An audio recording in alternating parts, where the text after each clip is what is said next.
वह अपने पूरे राज उस लाश के सामने खोलती है और उस माँ के मुंह से मास्क हटाकर उसकी जान लेकर वहाँ से जाने की कोशिश करती है।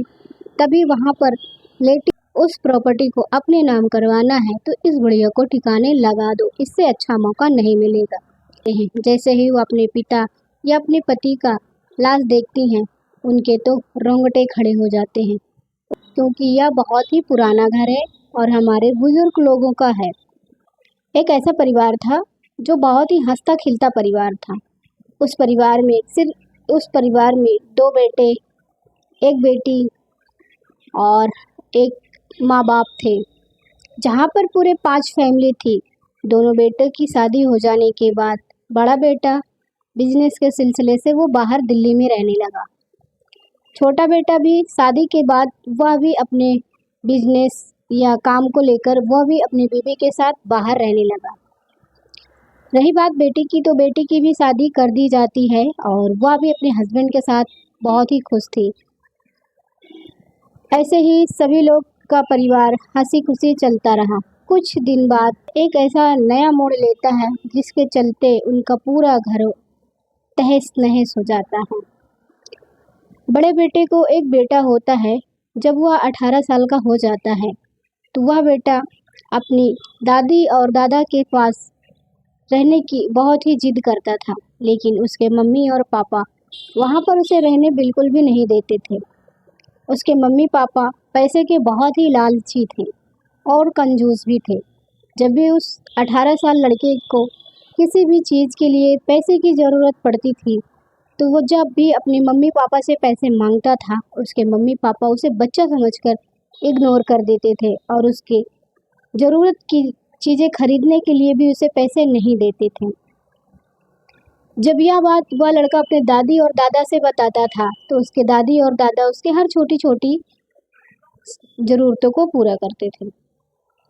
यह बात उस लड़की की बुआ यानी कि उस घर की बेटी से बिल्कुल भी बर्दाश्त नहीं होता था। उसको ऐसा लगता था कि उसकी माँ अपने पोते पर सारे रियासत, प्रॉपर्टी, पैसे, धन दौलत लुटाए जा रही हैं।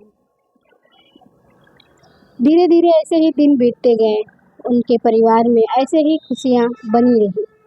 लेकिन एक दिन ऐसा हुआ कि दोनों भाइयों में अपने मम्मी पापा के पुराने घर की प्रॉपर्टी को लेकर थोड़े बहुत बातचीत हो जाती है, जहाँ पर बड़ा बेटा और छोटा बेटा दोनों की एक ही राय होती है। उन दोनों का कहना होता है कि मम्मी पापा अब बूढ़े हो चुके हैं, वो अगर चाहें तो हमारे साथ रह सकते हैं और इस पुराने घर को हम बेचकर सिटी या शहर में एक अच्छा सा मकान लेंगे। अब गांव में क्या ही रह गया है।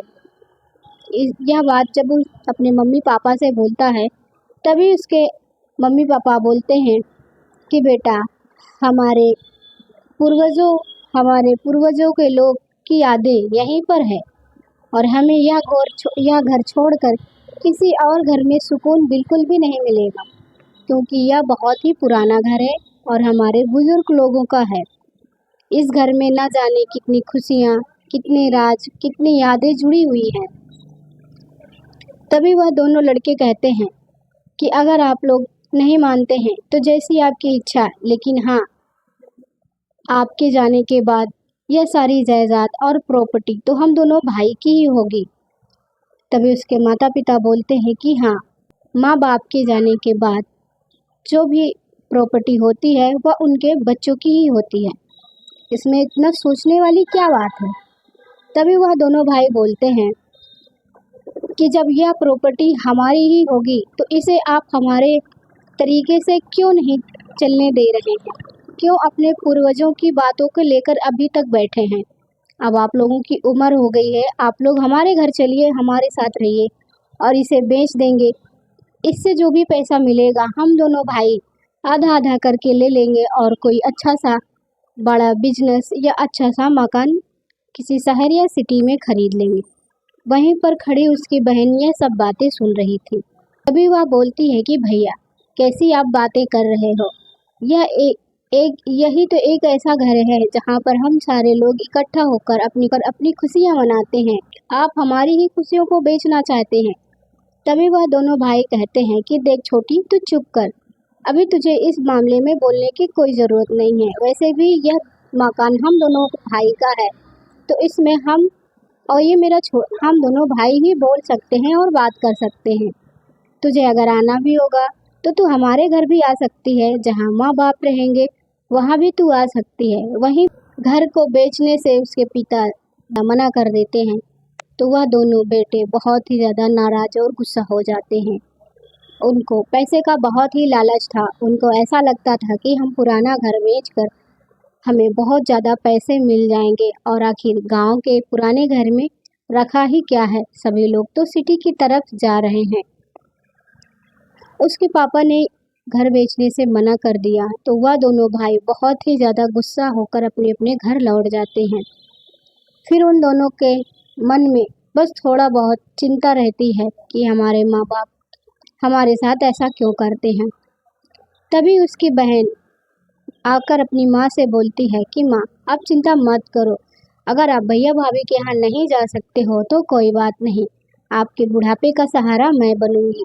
आखिर इतने दिनों से मैं आपको खाना बना के खिलाती आई हूँ और आपका सेवा करते आई हूँ। क्या मैं और आगे आपकी सेवा नहीं कर पाऊंगी? आप परेशान बिल्कुल मत हो। भैया भाभी तो कुछ भी ऐसे ही बोलते रहते हैं, इसकी चिंता तुम बिल्कुल मत लो। जब यह बात सारी ख़त्म हो जाती है, कुछ दिन बाद मम्मी और पापा मार्केट कुछ सामान लेने के लिए जा रहे थे। जैसे ही गाड़ी स्टार्ट करते हैं, वह गाड़ी तुरंत ही पंचर हो जाती है।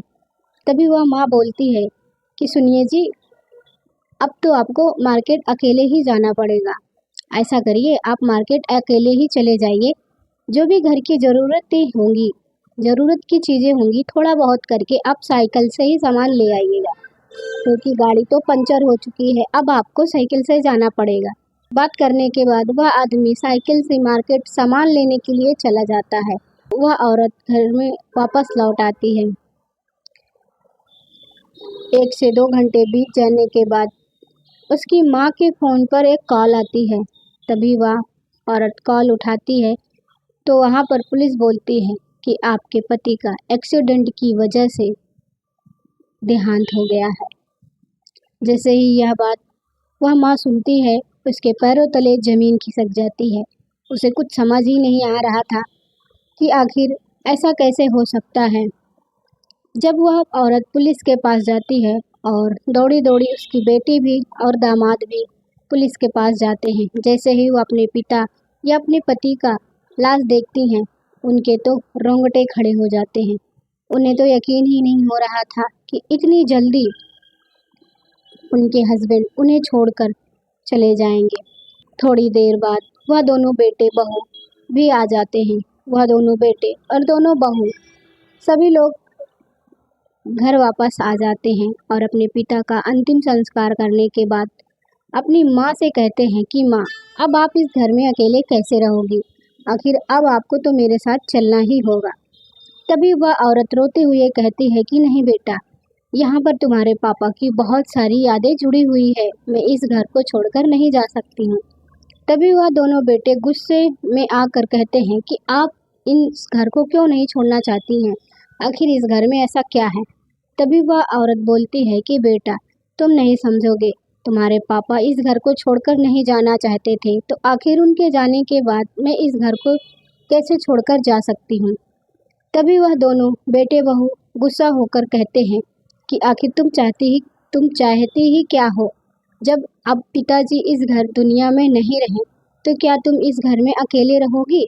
तभी वहीं पर खड़ी हुआ बेटी कहती है कि भाई, आप थोड़ा आराम से भी बात कर सकते हैं, मैं माँ को अभी समझाती हूँ। आखिर माँ इस घर में अकेले कैसे रहेगी?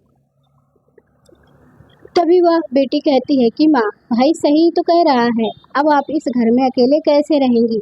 मुझे भी अपने ससुराल में बहुत सारे काम होते हैं, आप भाई के साथ चली जाओ। इस घर में मैं कभी कभी आकर झाड़ू पोछा करके चली जाया करूँगी, घर को साफ सुथरा रखूँगी।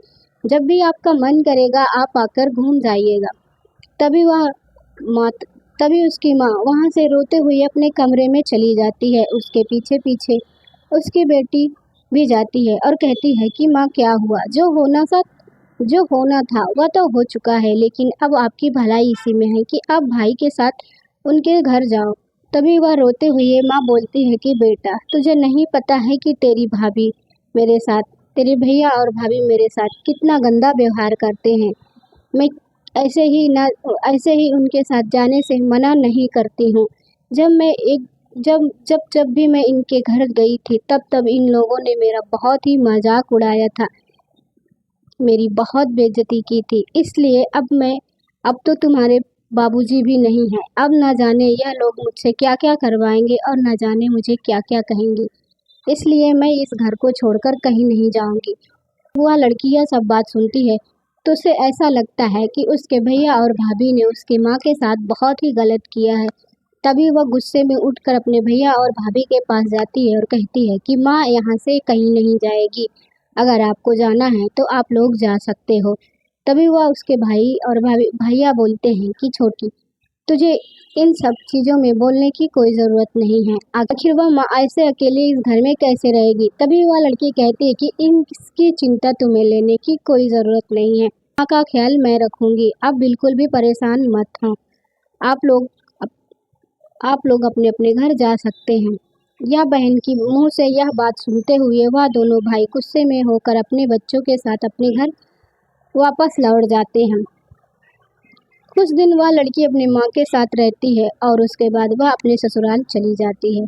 माँ अकेली थी और उसके पति का एक्सीडेंट और इस तरीके अचानक उसके पति का अचानक से एक्सीडेंट की वजह से पुलिस अभी तक शांत नहीं थी। वह छानबीन कर रही थी कि आखिर उसके हस्बैंड का देहांत कैसे हुआ था और किसने इतनी आसानी से एक्सीडेंट किया था। उसकी माँ के अंदर यह डर बहुत ही गहराई तक भरा हुआ था कि आखिर ऐसा कौन हो सकता है जो उसके पति को इस तरीके से बेरहमी से उनकी जान ले सकता है। तभी एक दिन रात में ऐसे ही उसकी माँ को अचानक सा बहुत ही बड़ा सपना आता है, जिसमें वह बहुत ही ज़्यादा डर जाती है। उसे ऐसा लगता है कि उसके घर में कुछ लोग आकर उसके ऊपर हमला करते हैं। जैसे ही वह तुरंत ही फ़ोन उठाकर अपनी बेटी को कॉल करती है। तभी उसकी बेटी अपने साथ पुलिस को भी लेकर घर वापस आती है और फिर उसकी माँ से पुलिस पूछती है कि आखिर क्या हुआ है। उसकी माँ रोते हुए सारी चीज़ें बताती है। 2 दिन बीत जाने के बाद ऐसा फिर से उनके साथ ऐसा ही होता है। तभी वह चालाक बेटी कहती है कि माँ, आपको जिसके ऊपर भी शक हो, आप इस वीडियो में बोलकर बता दीजिए ताकि पुलिस को पूरे तरीके से पता चल जाए कि कौन है और क्यों आपके पीछे पड़ा हुआ है। तभी वह माँ से ज़बरदस्ती वह चालाक बेटी अपनी माँ से वीडियो बनवाती है और कहलवाती है कि मेरे दोनों बेटे से मुझे डर है, मुझे खतरा है, कहीं वह मेरे ऊपर कोई हमला ना कर दे,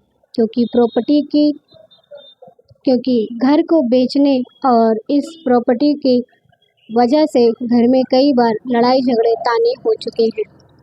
तभी वह वीडियो बन जाने के बाद वह लड़की पुलिस के पास जाती है और कहती है कि माँ ने यह सारी बातें भाइयों के खिलाफ बोली है।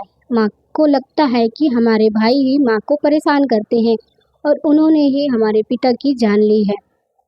तभी पुलिस कहती है कि आप इसकी चिंता बिल्कुल ना करें, अब हमें किसी भी और कोई सबूत की ज़रूरत नहीं है। उसी रात को उस माँ के कमरे में एक ऐसा इंसान आता है जो पूरे कपड़े ब्लैक और मास्क लगाकर उसके माँ के ऊपर ऐसे ही वार करता है जैसे कि उसकी माँ को कोई जान से मार देने आया था। वह माँ वहीं पर बेहोश होकर गिर जाती है। सुबह होते ही पुलिस पूरे घर में छानबीन करती है कि माँ को अपने साथ ले जाकर जिंदा होने का नाटक करते हैं। एक पुलिस लेडीज को बेडशीट पर लिटाकर उसके मुंह पर पट्टी बांधकर और मास्क लगाकर नाटक करते हैं, जिससे कि उन्हें पता चलेगा कि इनका कातिल कौन है। तभी वहां पर वह बेटे और दामाद दोनों पहुंचकर आते हैं और कहते हैं कि माँ को क्या हुआ, माँ तो ठीक है ना। तभी पुलिस कहती है कि हाँ, आपकी माँ बिल्कुल ठीक है, अभी उनको थोड़ी देर में होश आ जाएगा। वहीं पर दौड़े दौड़े उस माँ के बेटे और बहू भी आ जाते हैं। जैसे ही वो अपनी माँ का हाल सुनते हैं, उनके पैरों तले जमीन खिसक जाती है। तभी वह पुलिस वाले कहते हैं कि अभी आप यहीं रुको, अभी आपके भाई, आपकी बहन और दामाद जी आपकी माँ से मिलने गए हैं। ज़्यादा लोग उनसे नहीं मिल सकते हैं।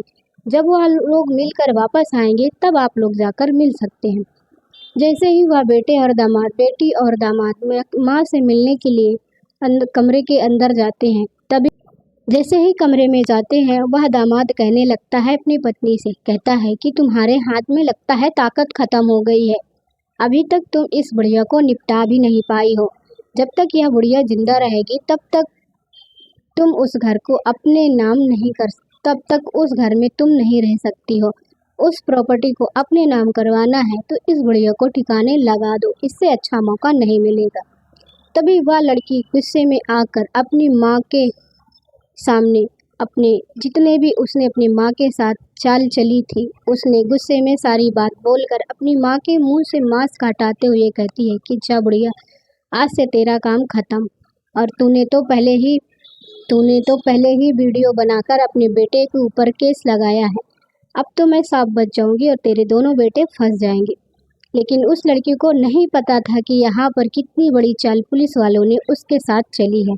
जैसे ही वह अपने पूरे राज उस लाश के सामने खोलती है और उस माँ के मुंह से मास्क हटाकर उसकी जान लेकर वहाँ से जाने की कोशिश करती है, तभी वहाँ पर लेटी पुलिस उठकर उसका हाथ पकड़ लेती है और कहती है कि हमें कातिल मिल गया है।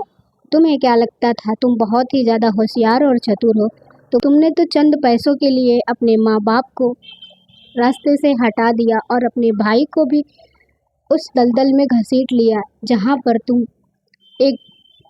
पर तुम्हारा एक पूरा हंसता खिलता परिवार था। तुमने चंद पैसों और चंद प्रॉपर्टी के लिए ही अपनी माँ बाप और भाई भाभी के साथ इतना ज़्यादा गंदा व्यवहार किया है। तुम दोनों को तो बिल्कुल भी छोड़ेंगे नहीं। दोस्तों, आज की वीडियो में आप लोगों को क्या सीख मिली, आप लोग कमेंट में ज़रूर बताइएगा और इन सब चीज़ों से बाहर आकर अपनी लाइफ को जिए, एंजॉय करें।